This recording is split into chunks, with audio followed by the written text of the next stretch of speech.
My sister banned me from her child-free wedding, but when I had one she demanded to bring her kids. Then I learned she planned to announce her pregnancy at my wedding to steal the spotlight. I honestly thought I was finally going to have my moment, my big day, after years of always being overshadowed. But my sister had other plans, plans so insidious, so shockingly vindictive, they nearly broke me, until one devastating truth finally blew up her entire world in a way I could never have predicted. You guys, I'm getting married next year, and, honestly, it should be the absolute happiest, most stress-free time of my life. But ever since my fiancé and I sent out the save the dates a few weeks ago, it's been nothing short of an emotional dumpster fire, and it's all thanks to my sister, Kayla, and, even, infuriatingly, my own parents. To truly grasp why this is such a soul-crushing nightmare for me, I have to take you way back, unpack years of unresolved baggage. Kayla, she's 31, and I'm 26. Our relationship has, for as long as I can remember, been deeply, fundamentally problematic. She's this incredibly entitled, often just plain cruel person, and dealing with her has been a constant, exhausting struggle throughout my entire life. All I ever truly wanted, deep down, was to be close to her. When I was younger, she was my absolute idol, and I desperately craved that quintessential sisterly bond you see in movies. But instead of warmth or affection, she mostly treated me like an annoying, unwanted pest, always pushing me away, making me feel like an intrusion. I was so young, so naive, so utterly stupid, I actually believed I could somehow earn her love. I just accepted her, flaws and all, even though she always seemed to orchestrate situations just to snatch the spotlight. Maybe, looking back, I was completely deluded to think we could ever truly have a close, loving relationship. The real wake-up call, the moment I finally peeled back the layers of my delusion and opened my eyes, came right before her wedding. Kayla looked me dead in the eye and told me, without a hint of remorse, that I wasn't invited. Her reason, she claimed, was because it was going to be a child-free wedding. But here's the absolutely maddening kicker. Her wedding was literally just 1 week before my 18th birthday. I was beyond devastated. I cried, I pleaded, I begged her to make an exception. It was so utterly ridiculous. Her chosen venue wasn't even child-free, she wasn't serving alcohol, there was no solid, logical reason to exclude me other than the cold, hard truth that she just didn't want me there. And my parents? They just stood by, completely useless, refusing to intervene on my behalf. That day, something inside me broke, and I started consciously pulling away from her. Kayla either didn't notice my emotional retreat, or, and this is what I truly believe, she just didn't care enough to. Our relationship, from that day on, became this hollow, distant, almost non-existent thing. I barely even know her husband. We only ever saw each other at mandatory family gatherings, and we certainly never had one-on-one conversations or any genuine connection. She eventually had 2 kids, my nieces and nephews, who, despite everything, I absolutely adore. But frankly, I'm not close to them either. Kayla just never made an effort to facilitate that bond. When her children were born, I tried so hard, I really did, to bridge the gap, to be an involved aunt. But she consistently ignored or outright dismissed my attempts. Eventually, I just had to give up. I decided to concentrate my energy on the family members who actually wanted me in their lives, who reciprocated my affection. So, fast forward to now, years later. I got engaged to my amazing fiancé, Nate, and we set a date for our wedding. We decided early on, together, unequivocally, that we wanted a child-free wedding. No kids allowed, no exceptions. We meticulously prepared and sent out the save the dates, clearly stating that the wedding would be completely child-free, giving everyone a full year's notice to make arrangements. Kayla, of course, received one too. I was truly happy, moving ahead with planning, finally having my moment in the sun. Then, the phone call came. Oh, you guys, the absolute rage in her voice. My sister absolutely lost it.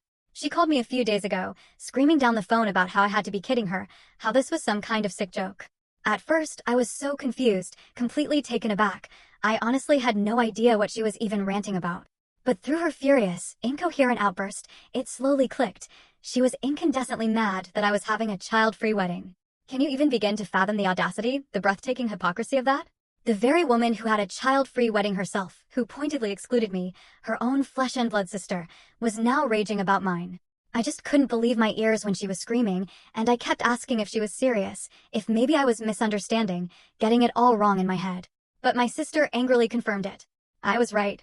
She hated that I was excluding children. I tried to stay calm, to reason with her. Kayla, I told her, my voice steady, it's my wedding, and Nate and I get to decide how it goes. And we have clearly decided we don't want kids there. Oh, if only I hadn't said that. That was the wrong thing to say, the spark that ignited an even bigger explosion. She absolutely raged at me, calling me an immature, entitled bridezilla, simply because I was going to exclude my innocent nieces and nephews. I tried, again, to explain my very logical reasons. I pointed out that most of the kids in our family are under 5 or 6. They wouldn't even remember the day. Plus, we absolutely do not want little ones running around, getting into things, potentially causing accidents. And let's not forget the open bar. There's going to be a lot of drinking. We all know small children, especially infants and toddlers, can't really be controlled or scolded into behaving perfectly. Kids will act like kids, and instead of dealing with any possible mess or chaos, I was simply nipping the problem in the bud. Apparently, saying kids will act like kids was a deeply offensive insult, because she went off again, accusing me of calling her children difficult and unmanageable. I calmly told her I never said anything like that. Her reaction? Unbelievably, she then demanded, well, if they won't cause problems, then they should be invited to the wedding. I shut that down immediately. No way, Kayla. I'm not making exceptions for anyone. If I let your kids come, everyone else would want to bring their children, and then I'd be labeled unfair, playing favorites. Honestly.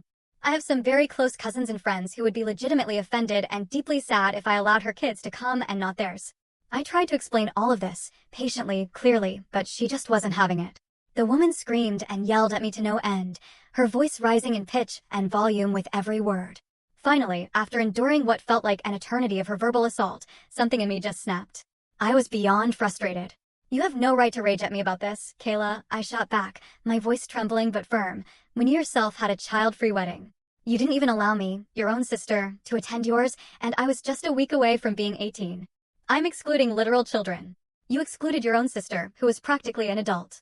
She did not like that. Not one bit. She started yelling at me again, her voice shaking with what sounded like pure venom, calling me petty, vindictive, immature, saying I was childishly holding onto silly grudges. She branded me a crazy woman, insisting I was intentionally doing this just to spite her for what she did years ago. I was just about to tell her, for the millionth time, that this wasn't even about her, when she abruptly hung up on me. There was dead silence from my end for a while.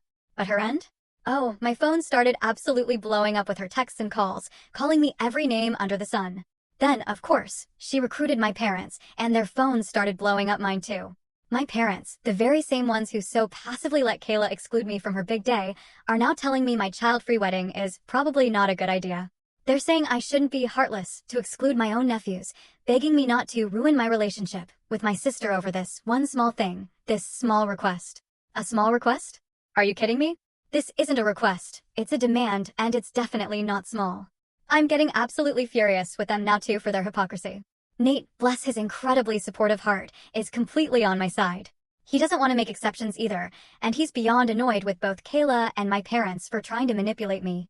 He knows exactly what Kayla did at her wedding, and he's livid that they're now shaming me for doing the exact same thing she did, just with actual children. He's against kids at the wedding too, and his side of the family is completely fine with our decision, which is a huge relief. He's so mad he's even questioning whether Kayla should be invited at all. But my parents and sister are pushing the opposite, and they're even trying to emotionally blackmail me now, which is just not funny, not even a little bit. I do love my nephews, even if we're not close, and it's making me feel a nagging bit of guilt. Between all the wedding preparations and my incredibly stressful job, I honestly feel like I'm going to lose my mind. I was so close to just eloping with Nate, just us two, and would have if it weren't for his wonderful, understanding family, who did nothing wrong and deserved to be part of their son's big day. But my own family's incessant nonsense is making me question every single decision I've ever made in life. A lot of you asked me to elaborate on my past with Kayla, and I realized how crucial that context is. When she said her child-free rule made sense because no one really had kids back then, I finally pieced it together. I would have been literally the only underage guest at her wedding. None of her friends were married yet, and none of our cousins had kids at that point. I was the youngest member of the family, but still, she didn't make an exception for me, her sister. It genuinely makes me wonder why my parents allowed her to do exactly what she wanted back then, claiming they had no say, but now suddenly have a massive problem with my identical decision. I begged them to convince Kayla to invite me back then, and they just shrugged it off, saying it was her big day. Funny how that works, right? And for those wondering, my other cousins and friends have been absolutely amazing. They said literally nothing negative. All of them RSVP'd yes already. Everyone lives nearby and would either arrange for family help or babysitters. I mean, I'm giving them literally a year's notice, so they have plenty of time to make arrangements. I think some of them are secretly thrilled to have a kid-free night out, a chance to unwind and have fun without parental duties for a full day. And, honestly, some of you even suggested I was being just as bad as Kayla by having a child-free wedding, implying hypocrisy. Let me be unequivocally clear. I was close to 18. I understood wedding etiquette incredibly well. I'd been going to weddings since I was 14 and never once acted up or caused problems because I was old enough to have full control of myself. If there were any teenagers in our family today, I would allow them to come. But the kids I'm excluding are all under 6 or 7. Please don't pretend that children can't ruin things or that they love long, boring wedding ceremonies. They don't. And sending them home after just the ceremony would be rude and make them feel even worse. Child-free isn't about hating kids. It's about having the kind of adult celebration Nate and I want. It's about being respectful of our guests by not putting them in a situation where they have to chase toddlers instead of enjoying themselves. What really started clicking for me, thanks to some of your incredibly insightful comments, was realizing this was just Kayla's old, tired pattern. She fundamentally hates being a sister. She never wanted a sibling. She absolutely detests sharing attention. I think my parents, deep down, always felt a bit guilty for having another child when she wasn't on board with it, which is why they've spent years enabling her atrocious behavior. Kayla has always found a way to throw major tantrums or cause drama on my big days. It wasn't just a coincidence that her wedding date was placed so close to my 18th birthday, a massive, celebrated milestone in our family, effectively ensuring she'd steal all the thunder from my own celebration. I didn't even get a proper 18th birthday party because everyone was exhausted after her wedding and my parents were short on cash. She announced her first pregnancy on my 20th birthday and her second shortly after I got my first proper job. So yeah, there's a very, very clear pattern there.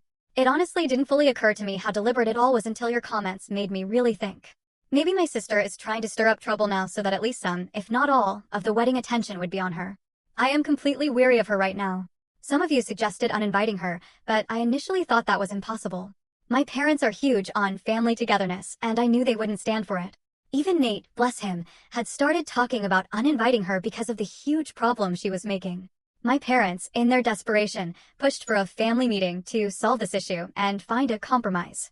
I highly doubted it would solve anything, or that any compromise they wanted would be on her side. But I agreed, preparing to be absolutely firm in my stance. I am not a doormat, and I wasn't going to bend. The family meeting? Oh, it was exactly as I expected, and exactly as useless. My parents had been so confident we'd reach a compromise, but none of that happened. Kayla wasn't going to compromise at all, and neither was I. She just kept berating me, screaming like a banshee because I had dared to exclude her precious kids from my wedding. I tried, yet again, to calmly explain my stance, but she just wasn't having it. My parents, to their credit, looked a little embarrassed for me because I was acting like a civil human being while my sister was literally screaming. But it's not like my sister listens to them anyway. I firmly told Kayla that no amount of screaming or guilt-tripping would sway me. Then she pivoted, demanding that I should find and pay for babysitters since I was hell-bent on being a spoilsport. I vehemently denied that, telling her it was absolutely not my responsibility. No one else was asking for compensation, just Kayla. She can afford childcare. I know she hires them for her date nights. But she wasn't willing to pay for one for my wedding because, as she put it, not having her kids there wasn't her decision. I reiterated that I wasn't paying for her babysitters. Our budgets are tight anyway, and there was no way Nate would approve such a ridiculous expense. Kayla then started screaming about how she would have to scramble to find a babysitter on such short notice. I actually laughed. Kayla, I reminded her, you have an entire year to make arrangements. My parents, clearly desperate, even offered to pay for her babysitters, but Kayla petulantly refused their money. Yes, she was being petty. She wanted me to pay for daring to not take her feelings into consideration about my own wedding. My parents also tried suggesting that Kayla's husband stay home with the kids while she attended, but my sister absolutely hated that suggestion. After what felt like an eternity, I was absolutely done. Mentally drained, exhausted by her tantrums, I just looked her in the eye and said, I am not changing my wedding for you, Kayla. And if you have so much of a problem with it, then you don't have to attend. My sister, of course, screamed at me, and then, incredibly, my parents actually supported her. They told me I shouldn't say those things, that I should want my sister at the wedding. I didn't stay much longer after that. The conversation, predictably, wasn't going anywhere. I knew the meeting was useless and did me no good. I went home and told Nate everything. He was even more furious than before. My parents and sister were still blowing up my phone with their nonsense, but I hadn't checked it. That's when I seriously, truly, started considering eloping and not inviting my side of the family at all. If my extended family asked why no one was invited, I'd just tell them to ask my parents. I was literally at my wit's end. Eloping seemed like the only sane option. You have no idea how much your lovely comments and messages helped me. I was just sick of everything, felt like my wedding was already ruined before I'd even properly planned it. All the excitement was gone, completely overshadowed by my sister's relentless nonsense. I was truly close to just eloping with Nate and was about to tell him to warn his family. But then, your comments, they really opened my eyes. You are absolutely right. I shouldn't punish my friends and the extended family who hadn't done anything wrong. And then another lightning bolt moment.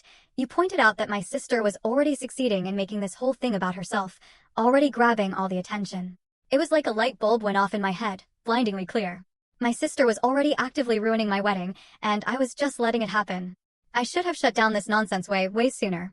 I didn't even know why I was so insistent on having her presence when we didn't even have a good relationship anymore. Kayla had already proven, time and time again, that she wouldn't change. I was just wasting my breath and, more importantly, giving her unnecessary importance and power over my happiness. I thought about all these things. Then I decided to have a serious sit-down, just me and my parents. I brought Nate along for his invaluable support. We had this crucial meeting without my sister because I wanted to talk to my parents privately, without her drama overshadowing everything. You guys, quite rightly, have really bashed my parents for their role in this mess, and I am mad at them. But at the end of the day, they are still my parents, and deep down, I know they're a lot better than my truly horrible sister. So, I wanted to have one last heart-to-heart with them, to try and make them finally understand my side, from my perspective. We talked for what felt like an eternity, and I absolutely unloaded every single feeling, every single hurt, every single frustration I had. It wasn't a calm, collected discussion at all. I was crying, my parents were crying. It was raw, emotional, and cathartic. This time, I didn't hold back a single thing. I reminded my parents of all the times Kayla had ruined my special days, all the times she did something calculated to take the attention away from me. I reminded them how they had flat out refused to convince Kayla to include me in her wedding, so they absolutely had no right to tell me to include her kids in mine. I absolutely unloaded on them, and I even told them, bluntly, that they were all making me want to cancel everything and just elope. I think the sheer weight of me wanting to elope, just because I was too weary to plan my own wedding, finally, truly hit them. Nate, my rock, also piped up, reiterating that he fully supported eloping if all this drama was going to steal my joy from having a big wedding. My mom started crying again, and my father, looking desperate, started begging me not to do this. They were incredibly apologetic, and for the first time, they seemed to genuinely accept their own role in enabling Kayla, and how my sister had kept intentionally targeting me over the years. I was right in assuming that they tended to take Kayla's side because she had so often criticized them for giving her a sibling and making her share everything with me. The level of jealousy and greed my sister has is just insane, honestly. I am just so completely done with her now. After that long, intense talk with my parents and with Nate providing his calm, outside perspective that really made them see how incredibly unfair they were being, they begged us not to elope. They truly didn't want to miss my wedding. And then, the most surprising thing happened. They admitted they wanted to really enjoy my wedding because they had spent most of my other milestones either calming Kayla down or celebrating her achievements instead. They finally seemed to be done with her destructive behavior. Thank God they finally understood me, finally saw the truth, and promised to be better, to do better. As for my sister, Kayla, I don't care anymore. I truly don't. Nate and I have already made our decision, and now my parents are completely on board with it. Kayla may be my sister by blood, but I will not be a complete doormat for her sake any longer. I am serious when I say that I am done. Utterly, irrevocably done. Okay, you guys, I just had to pop back in for one last, thrilling update. A lot of you have been DMing me, dying to know what happened, expecting some juicy drama. And yes, there was some drama from my sister after I finally communicated my decisions with her, but here's the kicker, things are actually pretty calm for me now. And this time, she suffered way more than I did. You probably want to know how my sister ended up suffering, which is exactly why I came back to make this update. Spoiler alert, my sister is now having serious, undeniable marriage troubles. So, as promised, I drafted and sent my sister a clear, concise text and an email. I told her, explicitly, that she had been officially uninvited from my wedding, and that I was going no contact with her indefinitely. I didn't mince words. I listed everything she had done to me, reminded her of how nasty and manipulative she had been over the years. I told her, in no uncertain terms, that I didn't want her drama in my life anymore, and that I was done being a complete doormat for her. I sent her that email, and well, she blew up again. Honestly, I was actually pretty surprised she even felt offended when I uninvited her and went no contact. I genuinely thought she would have been secretly happy, since she never seemed to want me in her life in the first place. But no, she was absolutely enraged. And what did she do? She immediately ran to my parents to complain because I wasn't replying to her frantic texts and calls. Big mistake for her. This time, she was in for a rude surprise because my parents, now firmly allied with me, supported my decision instead of hers. So, naturally, being the drama queen she is, she went straight to the rest of the extended family. She spun this ridiculous tale, claiming I was excluding her for nothing, painting me as a jealous, mean bridezilla. At first, some well-meaning but misguided family members were texting me, urging me to solve things and go easy on her. But then, my amazing cousin, Giselle, bless her heart, dropped an absolute bombshell in the family group chat. According to Giselle, my sister was actually furious at me for uninviting her from my wedding because she had a whole, elaborate plan to steal the attention away from me. Giselle revealed that Kayla had been actively trying to convince her husband to have a third child, specifically so she could either show up pregnant or, even worse, announce her pregnancy at my wedding. Yes, you heard that right. It looks like my sister is even more messed up, more pathologically competitive than I ever dared to imagine. She had stupidly shared these vindictive plans with Giselle shortly after I got engaged. Kayla had even proudly declared to Giselle that she would humble me at my own wedding and take over the limelight like always. I won't go into all the other awful details she said, but it just proved, beyond a shadow of a doubt, that Kayla is completely obsessed with this imagined, toxic competition between us. There is no competition on my end, but she has always seen me as her rival, a threat to her constant need for attention. And she had been absolutely pissed when she learned that she may never get a chance to upstage me again because I was going no contact with her. You can only imagine the absolute explosion of drama, the sheer chaos, that erupted after Giselle spilled those beans. Long story short, everyone now thinks she's completely crazy, and even my own parents are beyond furious with her. Quite surprisingly, Kayla didn't even deny any of it. Instead, she actually tried to justify her actions, which, as you can imagine, only made things exponentially worse. Her husband, from what my parents tell me, was utterly not amused by the fact that Kayla was pushing for a third child just to overshadow my wedding. Apparently, she has also displayed similar competitive, attention-seeking behavior with his sister and cousins in the past, so his family has already been deeply upset with her. This whole wedding drama, and her malicious plan, was just the final, crushing straw for him. He looked her dead in the eye and told her she either got serious professional help, or they were getting a divorce. Kayla, of course, ran crying to our parents, predictably blaming me for ruining her marriage out of jealousy. Yeah, apparently this is also my fault. She tried to call me and yell at me from a different number, but thankfully, I hung up as soon as I recognized her voice. Thankfully, she stopped her ridiculous antics after a few days because her husband started to get truly, frighteningly mad. As of now, they're attending couples counseling, and he's sleeping in a separate room. I'm pretty sure the guy is only staying because of the kids, because he has clearly been upset for a while. Kayla's relentless antics had already ruined his relationships with his family members too. I am genuinely hoping that this time, Kayla will finally take things seriously, face her issues head-on, and actually work on herself. As for me, it looks like I will, at long last, be getting the peaceful, joyful, and drama-free wedding I've always dreamed of and truly deserve. Thank you so much, everyone, for all your incredible input and advice. It truly, fundamentally helped me set some strong, much-needed boundaries. But this will likely be the last update on this saga, because honestly, it's unlikely things will get bad again from here. If they do, however, you know I'll be back with a fresh post, ready to share the chaos.